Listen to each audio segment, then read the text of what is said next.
A reunião seguia sem muitos avanços, ambos os lados buscando o melhor para a Bélica, no entanto, com pontos de vista conflitantes. Por um lado, os Leões de Pedra pediam por uma representação mais assistencialista, por outro lado, o Visconde tinha uma visão mais voltada ao desenvolvimento econômico da cidade.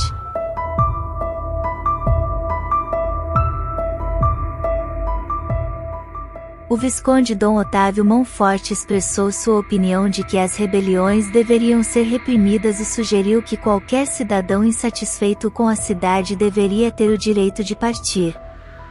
Essa abordagem refletia uma postura mais rígida em relação à rebelião e ao descontentamento dos cidadãos. Dom Otávio parecia acreditar que a repressão e a punição seriam as respostas adequadas para lidar com a situação, e que a cidade não deveria ceder às demandas dos Leões de Pedra. A visão de Dom Otávio ilustrava uma das perspectivas sobre como abordar o conflito interno em Bélica, destacando a complexidade das opiniões dentro da liderança da cidade. Era evidente que as autoridades enfrentavam um dilema sobre a melhor maneira de lidar com os Leões de Pedra e suas reivindicações, e essa discussão seria crucial para determinar o rumo dos acontecimentos na cidade. Nesse momento de decisões inviáveis e irredutíveis, decidi levantar a mão para chamar a atenção de todos na reunião, o que pareceu surpreender os membros do conselho.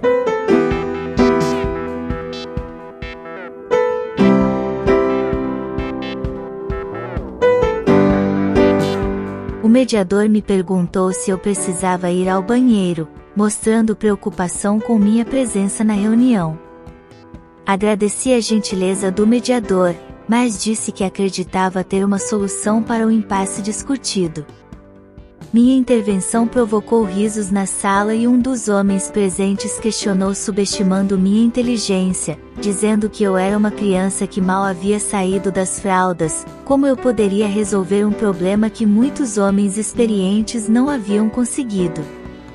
Ao olhar na direção da voz, percebi que ela pertencia a um elfo de estatura média, com uma aparência jovem.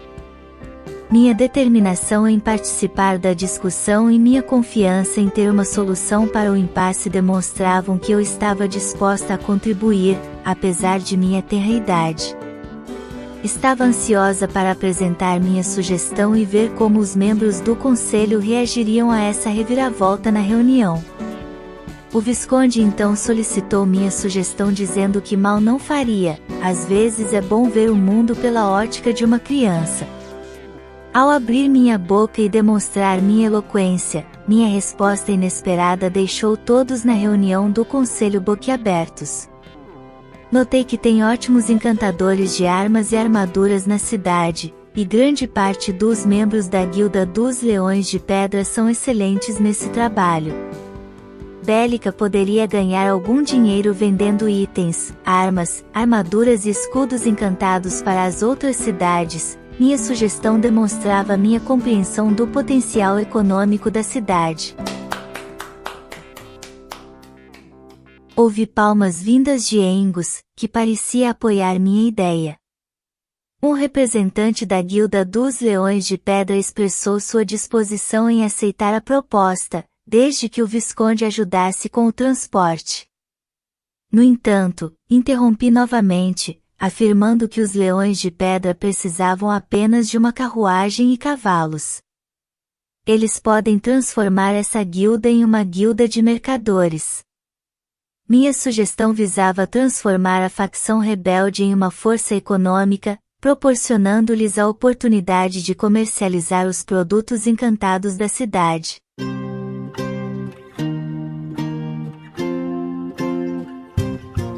Minha proposta parecia ter surpreendido a todos na reunião e aberto uma nova perspectiva para resolver o conflito de uma maneira que beneficiasse tanto a cidade quanto os Leões de Pedra. Agora, aguardava ansiosamente as reações e discussões adicionais sobre essa ideia. O Visconde Dom Otávio Monforte me parabenizou pela minha sugestão e proposta, reconhecendo sua eficácia para encerrar o conflito. Com a aprovação do Visconde, e do representante dos Leões de Pedra, a solução que eu apresentei foi aceita e o conflito interno chegou ao fim. Em seguida, Ingus me apresentou como sua filha aos nobres presentes na reunião. Eles pareciam impressionados com minha inteligência e contribuição para a resolução do problema, o que me fez sentir bem-vinda e aceita no círculo nobre da cidade de Bélica.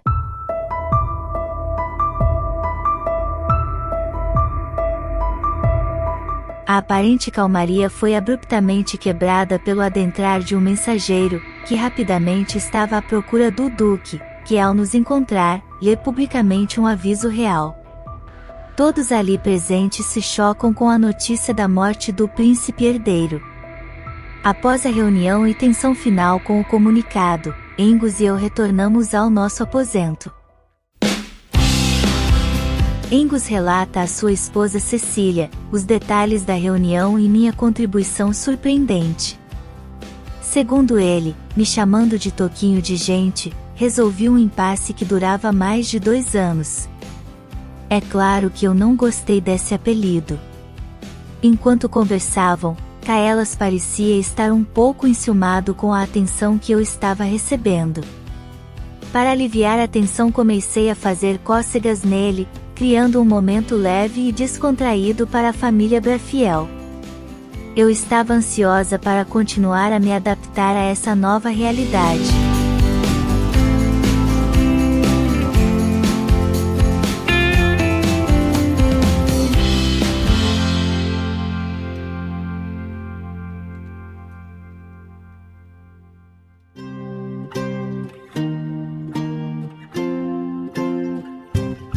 Angus pegava nossas bagagens junto com o cocheiro, enquanto nos dizia para seguir os serviçais, que haviam preparado um banquete para todos os convidados, pois, depois da refeição sairia uma comitiva para a cidade de Tempesta, para participarem do Festival das Asas Venturosas.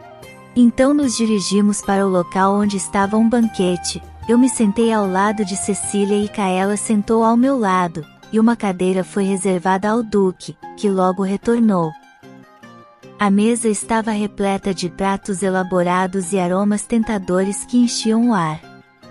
Os aromas deliciosos de vários pratos pareciam brigar com as cores para descobrirem qual chamava mais nossa atenção, mas, como simples perdedores, não chegavam aos pés do sabor, que pareciam ser inseridos pelos deuses.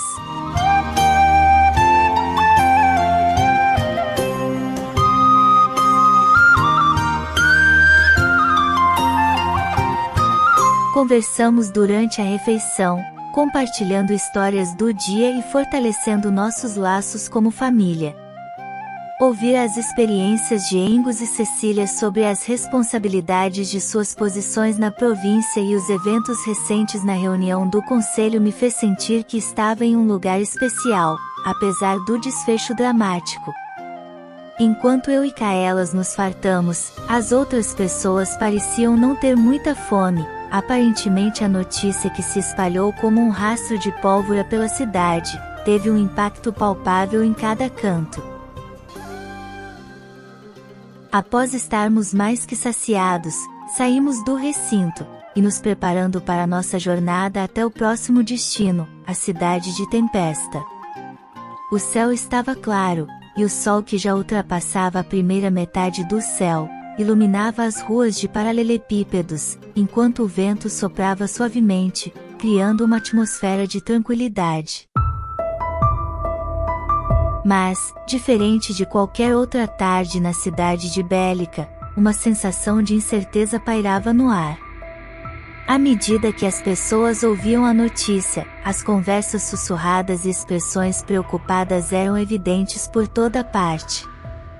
A cidade estava mergulhada em um estado de choque coletivo, e todos se perguntavam o que isso significaria para o reino e suas vidas.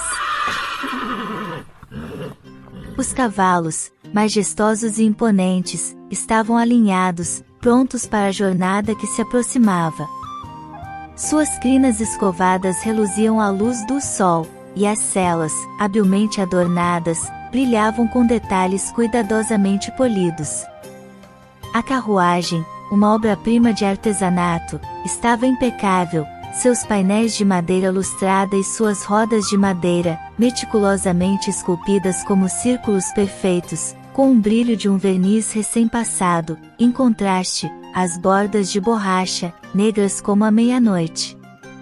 Um veículo digno da família Brafiel. A atmosfera estava carregada de uma expectativa nervosa e otimista. Cecília, elegantemente trajada, exibia um sorriso maternal, revelando um misto de ansiedade e entusiasmo. Angus, o Duque de Tempesta, mantinha uma postura séria, como se carregasse o peso das responsabilidades que a viagem traria.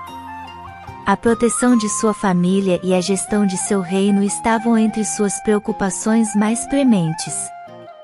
Caelas, com sua juventude radiante, transbordava energia e entusiasmo pela aventura que se aproximava.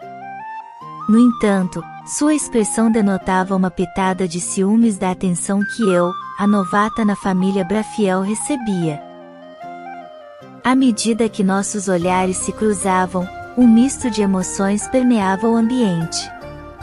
Estávamos prestes a embarcar em uma jornada que nos levaria a destinos desconhecidos, repletos de desafios e surpresas. A família Brafiel e eu nos uníamos para essa aventura, e as batidas dos cascos dos cavalos ecoavam como o prelúdio de um novo capítulo em nossas vidas. Era hora de partir, e o caminho para a tempesta se estendia à nossa frente, convidando-nos a desvendar o que o futuro nos reservava. A carruagem rangeu levemente enquanto nos afastávamos da mansão, rumo à próxima fase de nossa jornada, e o mundo se revelava diante de nossos olhos ansiosos.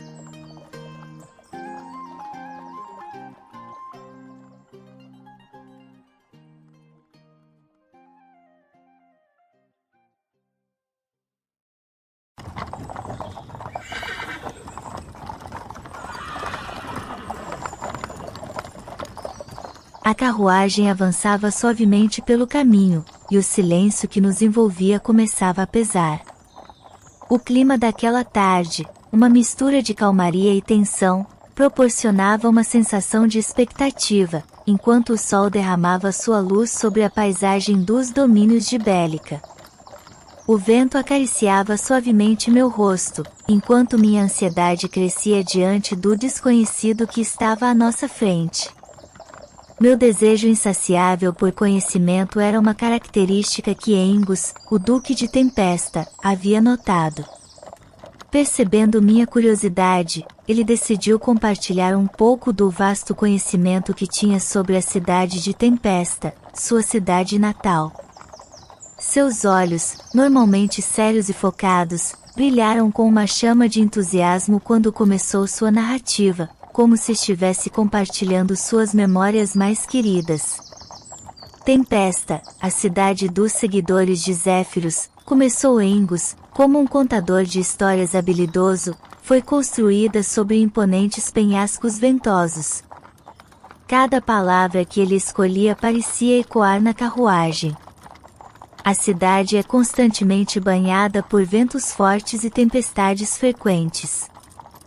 Suas torres não são apenas estruturas impressionantes que decoram o horizonte, mas funcionam como condutores que canalizam a energia eólica dos ventos das tempestades para alimentar toda a cidade.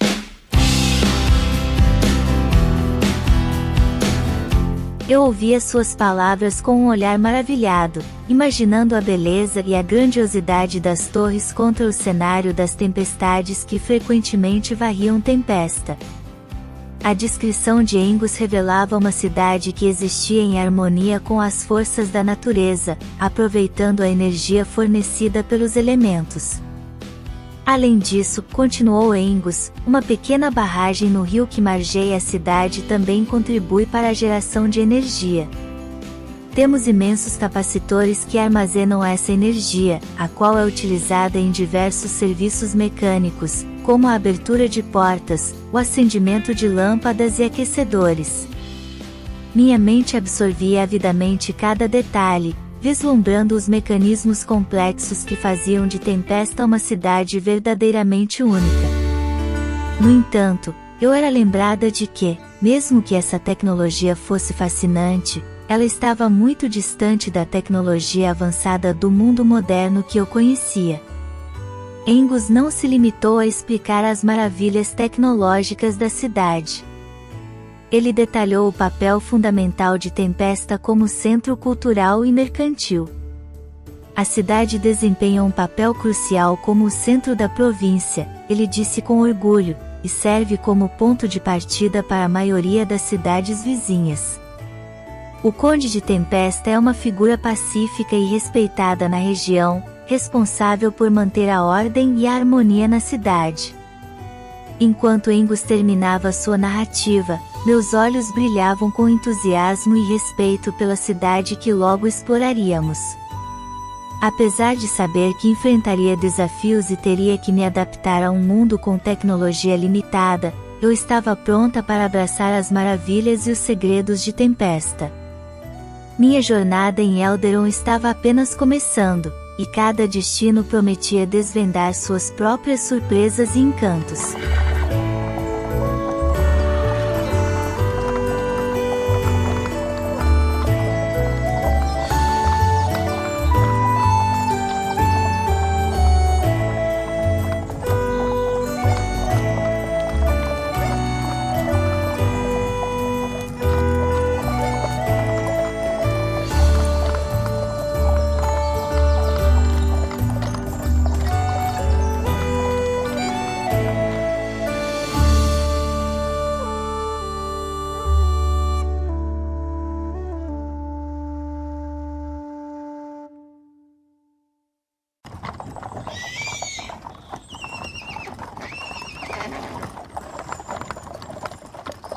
Com nossa comitiva viajando em ritmo acelerado, chegamos à Tempesta antes do pôr do sol. Nos dirigimos à imponente mansão do Conde, uma residência que tirava o fôlego com sua grandiosidade e beleza. A arquitetura majestosa da casa era um reflexo da importância do Conde na cidade de Tempesta.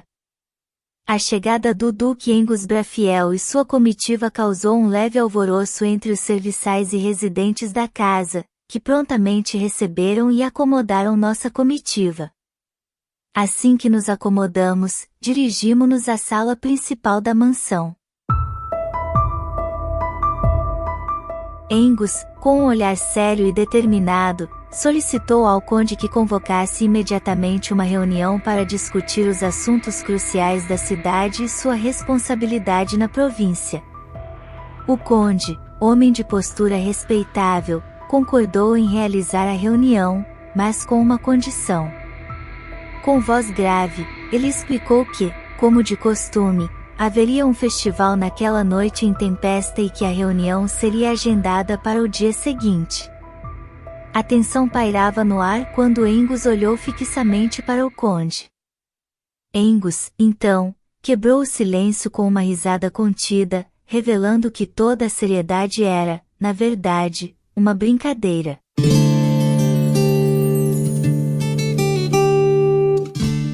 Ele abraçou calorosamente seu amigo de longa data, dissipando a tensão que se instalara na sala. Os outros presentes, inicialmente perplexos, soltaram suspiros de alívio e risos nervosos. Era apenas mais uma das típicas brincadeiras entre os dois, um reflexo da longa amizade que compartilhavam. Curiosa e ansiosa para saber mais sobre esse evento, não pude evitar perguntar ao conde sobre o tal festival. Com gentileza, ele compartilhou mais informações sobre o Festival das Asas Venturosas, um evento anual de grande significado na cidade. Ele explicou. O Festival das Asas Venturosas é uma celebração que ocorre anualmente em Tempesta para honrar nossa conexão com os ventos e as tempestades, bem como para prestar homenagem a Zéfiros, o deus dos ventos. O festival é planejado para coincidir com o auge da temporada de tempestades em nossa região, quando os ventos estão mais fortes e as tempestades mais imponentes. Enquanto o conde descrevia o festival, Eu podia imaginar a atmosfera eletrizante e a energia única que esse evento devia oferecer. A antecipação do festival se tornou evidente, e eu me senti grata por ter a oportunidade de experimentar uma celebração tão marcante em Tempesta.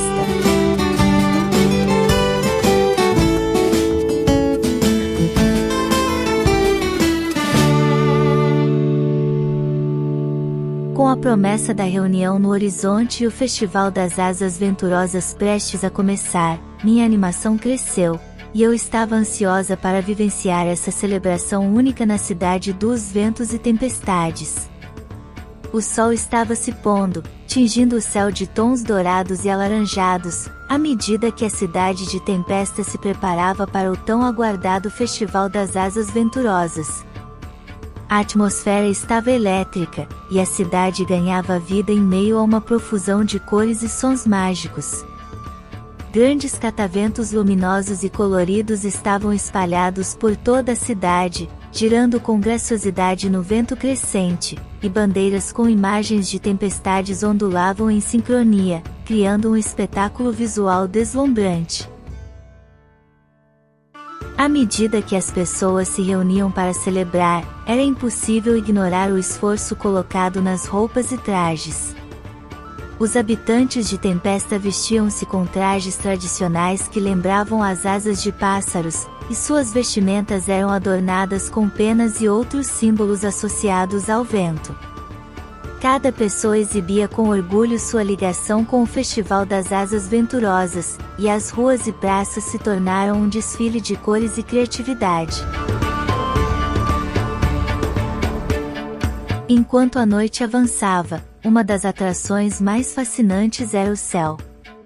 Pipas elaboradamente decoradas e equipadas com cristais luminosos pintavam o firmamento noturno com sua mágica resplandecência, criando um espetáculo de luzes que pareciam vagalumes dançando no céu. Os risos e murmúrios de admiração ecoavam pelas ruas, e as pessoas se sentiam unidas por esse momento mágico e efêmero. O Festival das Asas Venturosas se desenrolou diante de nossos olhos, e cada momento ficará gravado em nossas lembranças. A cidade de Tempesta havia revelado seu espírito e sua paixão pela celebração da natureza e dos ventos, deixando uma impressão duradoura em nossos corações e nos fazendo sentir verdadeiramente parte de seu mundo encantador.